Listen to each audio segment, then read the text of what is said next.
Rick Hale. Oh, Rick Hale. Are you going to start the same way we always do? Hey, Rick Hale, it is Mojo Monday. How are you? Yet again, we find ourselves here. Yeah. Aren't we creatures of habit, right? Like we do this every Monday morning. I think that's just what makes us human beings, right? Like we like our habits. Well, especially when they honor us and help people. So that's the goal here today. Absolutely. So we're on chapter 6 of your book, Stop Settling. Rick, it is such a powerful thing to take what was here and put it in writing. Tell me real quick before we dive into the content today, like what's that experience been like for you?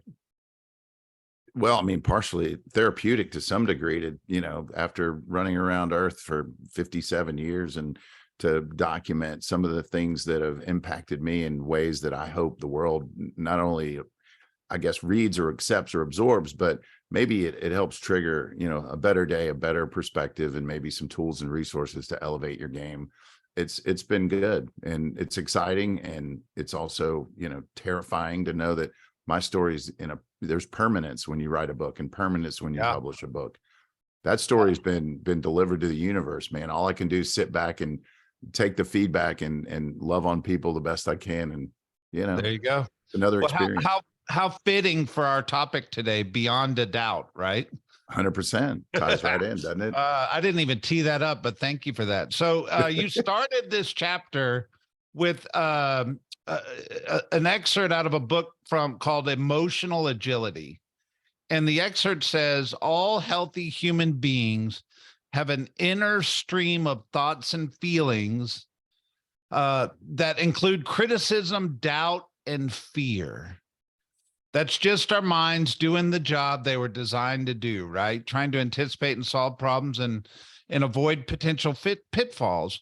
But I guess my question when I read that is, why do we not like to admit we have doubt? Why do we not like to admit that we're, inside our inner being, we're doubting something, or we're criticizing ourselves, or we're holding on to some little piece of safety, right?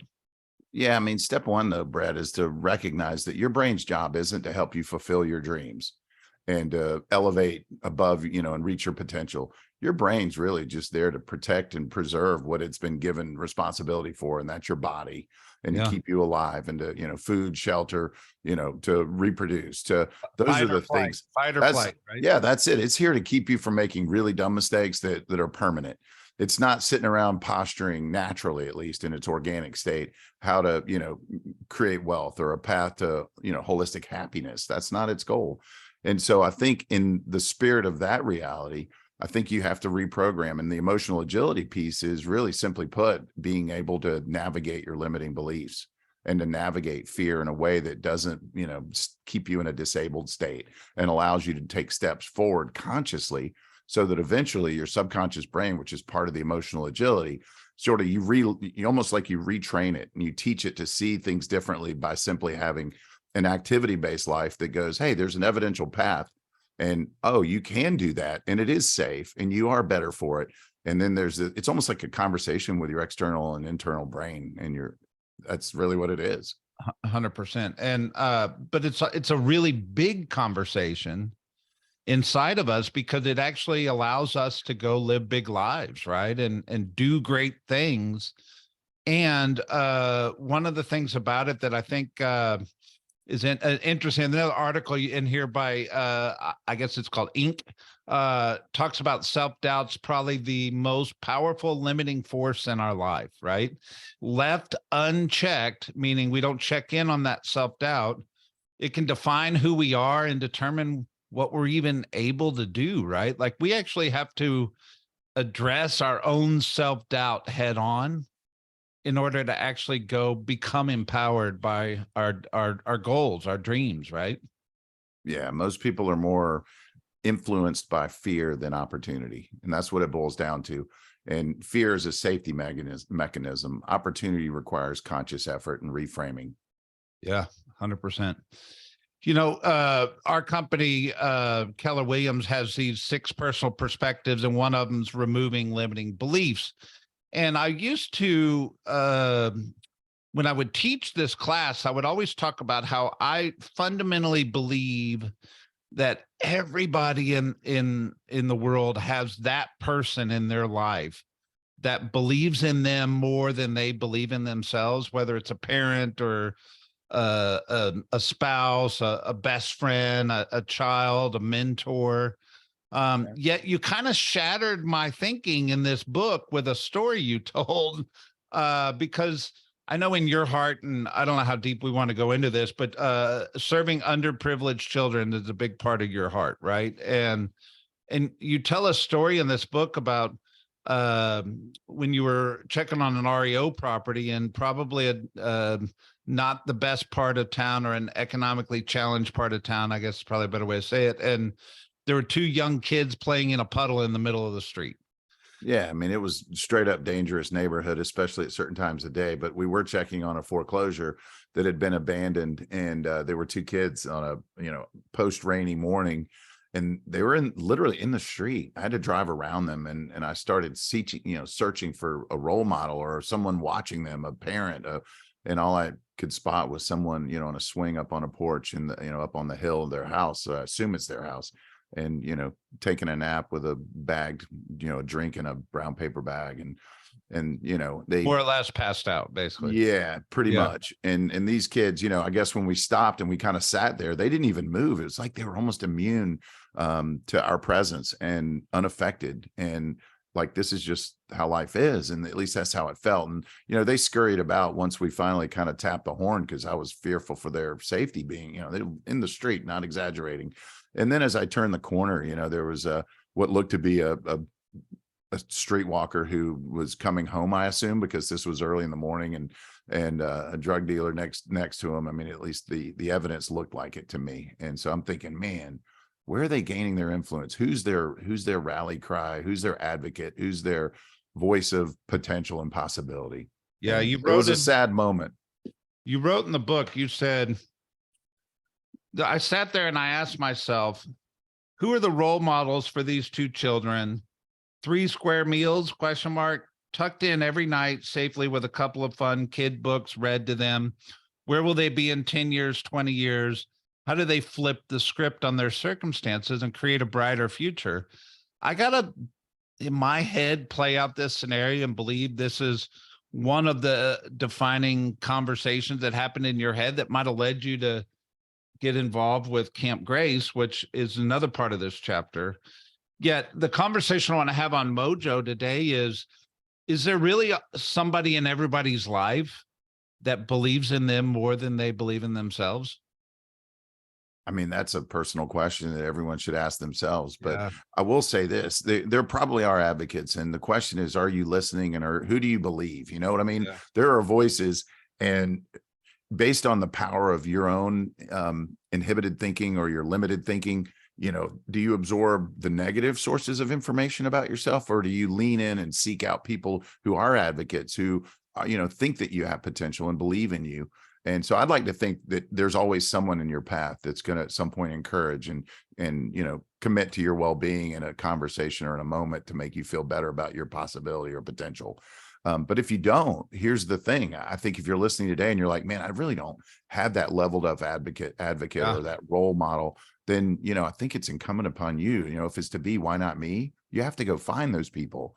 There are people that are, I think, highly successful people really, really get a charge out of helping people with potential. Yeah. And it feels really good to help people who want to be helped. And it's that mirrored, law of reciprocity, and it's alive and well. And so I think whether it's a coach, a mentor, someone in the office you admire that's got a good heart, there are people that really, you not asking is depriving them of part of what makes them feel whole and feel fulfilled in their life. Yeah. I almost feel like it's a human responsibility to make sure the next generation outperforms the current generation. Yeah. And this is one of those fundamental things that causes that to happen. We Yeah. have to lend our beliefs to people sometimes until they adopt their own. Yeah, And self-doubt's a very real thing. And that's why I think this chapter is such a powerful chapter, right? I think so too. And we have to also outrun the tendency and the direction our society's going, where convenience is, everything's the easy button today, shortcuts, Yeah. and sometimes the short path isn't the path to that better version of you. It's just a path to again, sitting on the sofa with a remote, or calling up for dinner, or, and yeah, I think there's some, and there's this concept, Brett, of quiet quitting that kids are buying into, or young people, where they're pretending to, do just enough to keep a job and have multiple jobs, and they're kind of manipulating the system. But I think there's a lack of integrity. And the reality too is that your subconscious brain, as part of this fear mechanism, it knows when you're cheating. It knows when you're really testing it. It knows. And that's the evidential path of proof that keeps people, I think will help you stay on the right path to really becoming your potential best. Yep. And I mean, here's the reality is we can give so many tools and resources, and we're about to dive into a quick conversation around that. But the truth is there's some emotional and some intangible things you've got to address along this journey to get you where you need to go. And this is just one of them, right? That's it. Just one. You But know, you have so to you rewrite dive the in. story. Yeah, you dive into a couple tools in this chapter, and obviously we're not teaching the entire chapter. Go read the book. But one of the tools is the 135, which most people in our world understand what a 135 is, but those that are not in our world, it's basically a one-page, get everybody on the same page assessment tool of what needs to happen to go accomplish a big goal, right? And it's one big goal with 3 strategies and 5 action items, or 3 priorities and 5 strategies to make that happen. Yet the conversation around that I think is really important to bring out on Mojo this morning is we tend to obsess on the how. And we get overly focused on, oh my gosh, I can't put that goal on paper because I don't know how I'm going to accomplish it. And the truth is, we need to get obsessed around the why we want that goal to happen and let the how just show up sometimes. And I think that's really what the 135 kind of starts to pull out is, hey, get your head wrapped around the goal. And then the how will start to manifest on that paper in that tool. Yet there's a second tool that I want you to comment on, if you don't mind. It's the inhibitor 135. And I actually, until I read this book, have never heard this, which is crazy to me because We operate in the I've been in same the world. system for years, right? Yeah. But why is that such a tool? And I'm not sure everybody understands what that is. Well, giving proper credit, Bob Kalinsky brought this to us, our regional director, to one of my leadership meetings. It was a leadership academy many years ago. And all it is a 135, but instead of looking at your, the big why or purpose, and then the 5 strategies and the 5, what am I going to do? This is the why haven't I done it? Sort of model, if you will. And you list your, what is the mission? What is the why? What is the thing you're out that makes things right and best for you? And then you list the 5 reasons you haven't done it. Because I think most people, when they set out to do something, they know what they have to do to get one step closer, which is that the importance in having a path that again helps your brain adapt to new reality that I can't, it is inside of my capacity. But there's always reasons why you don't. Fear is a far greater power source, if you will, than opportunity. And I've said that before. And so to overcome fear, you have to own it and look it straight in the eye and turn the light up bright and stare at it. And so this is a way to go, okay, if my goal, quick example, publishing this book. The reason this book exists today is because of this tool, by the way, because I wrote, what are the the 3 things I really want to accomplish. And one was publish a book alongside, build a portfolio and enhance and build our business in real estate. And so the book thing was on there and I'm like, why haven't I done it? And, to be honest, it's 1, I've never written a book. 2, I'm not really good at sitting still very long and typing, 288 pages. And to create 288 pages, you probably have to write a couple thousand to weed down to what really counts and matters. The 3rd is I don't know how to package, produce, and publish. 4th, I don't know how to go and promote a book, like the marketing side of it. And those were like my 4. And then can I give you a 5th? Can I give you a 5th? What's the 5th? you might have had a doubt that it wasn't worthy. 100%. Oh my Yeah. God. What if your stories don't resonate? What if, and if people who've read the book, you'll catch on pretty quick that I like to stay in a space of authenticity and a space of vulnerability, because I think by being vulnerable, other people get more comfortable being vulnerable, and we can have real conversations that matter. As soon Yeah. as you put your guard down, you're able to own things about yourself that you aren't necessarily proud of, aren't necessarily excited about, but without pushing those, those insecurities to the curb, they're going to constantly be a roadblock. And so I think vulnerability is the secret sauce to really elevating relationships. Absolutely. And so, long story short, the inhibitor, you're right. I was worried that what if the content isn't good? What if it's not, my family? What are they going to think about these stories that don't always reflect positively on my experience growing up, which shaped how I see the world, just like yours do? And so, anyway, long story, I'll shorten the story to say, the first step was I need someone who's a professional who knows how to write books to coach me. And what I found was someone who would actually, we ended up having about 25 really good 2 or 3 hour conversations. And she would take all of my voicings. Like I said, here are the 12 chapters. Here are the key concepts in each chapter. Ask me questions. And she was really good at interrogating and questioning. And so how does that work? And what would you do to overcome it? And how have you adapted or adopted a strategy? And she did a great job feeding back written words that I then went in and made them back. I converted them back into my way of communicating, if you will, because the way you hear things isn't always the way that the message was delivered. But without her part in the process, wouldn't have happened.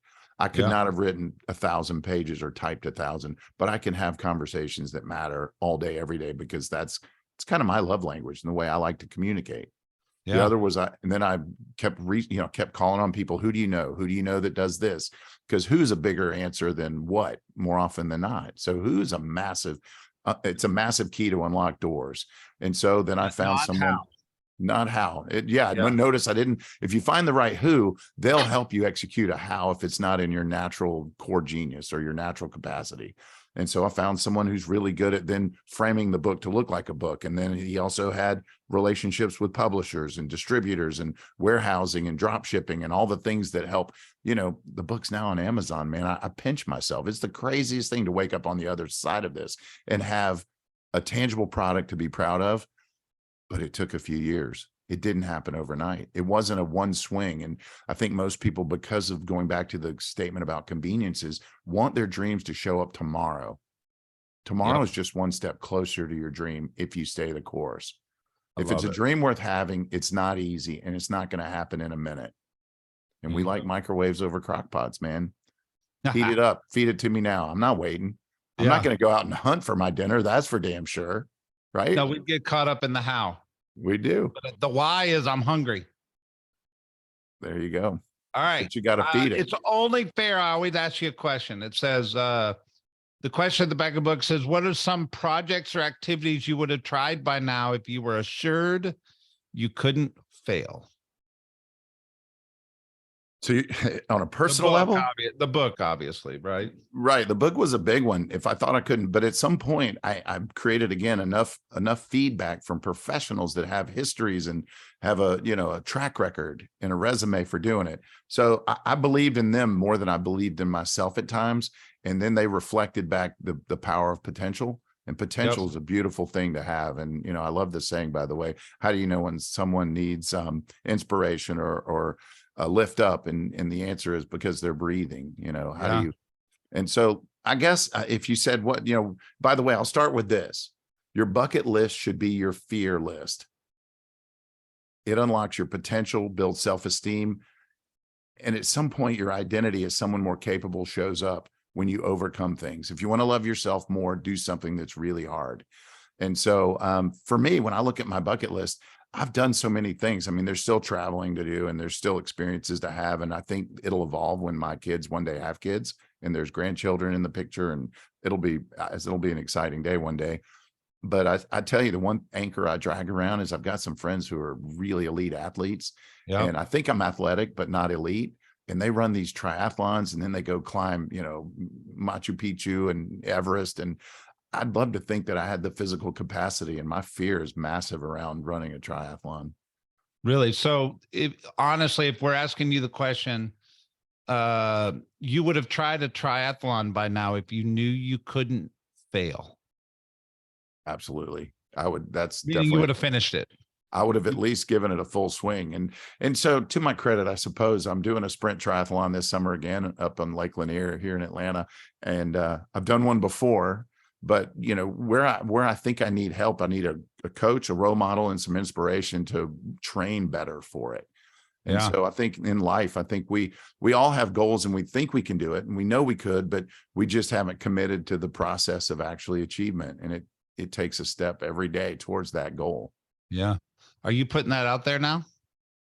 It sounds like I am. I'm terrified. That's why it should be on your bucket list, That's right? why it should be on your bucket list. And by the way, I think we'd all love you whether you finished it or not. Well, that because feels you were good. transparent. That feels good. The better question, Brett, is will you love yourself if you know it's something you should do, but default on it? So is that beyond a doubt? I still have fear and doubt, but I tell you what, because I have real conversation, right? It is. And the important thing though, is to figure out what are the mile markers between here and that goal that puts you one step closer so that you eliminate a small percentage of the fear that's debilitating and creating a roadblock that's keeping you from at least giving it your best swing. Yeah. And so my commitment, so, you know, it's like go buy a good pair of running shoes and a bicycle. If you're going to do a triathlon, you've got to run, swim, and you know, and bike. So at least arm yourself with the equipment and then create a day one strategy and go do day one. And then let day one be a victory. Check that box and find day two. And so I'm on that path and I'm signed up for a sprint try in June. There you go. That's a small version of a triathlon. No, I love it because I mean, how many things do we miss out on in life because we're afraid we'd fail them? So we won't do them. So that would be my challenge to anyone listening today. Make a list of all of the things that you would have and do, that you would absolutely give it your best swing if you knew you couldn't fail. Yeah. And then use an inhibitor 135. The tools, by the way, are available on rickhale.com, www.rickhale.com. We've got the 135, the inhibitor 135, the wheel of life. This whole it's all about self-discovering what your heart really, really yearns for. And then tools to help you map out step-by-step turns, just like GPS would do for you. I love it. Well, Rick, I mean, beyond a doubt, this has been the best mojo ever. Oh, you're the best, man. This was good. I love that you challenged me, man. Go find challengers in your life. Here's That's the thing. moral of that story. He better not turn this question around. All right. I'm bringing it to you next episode. It's going to be about yours. I control the music. So it appears. Have a great week, everybody.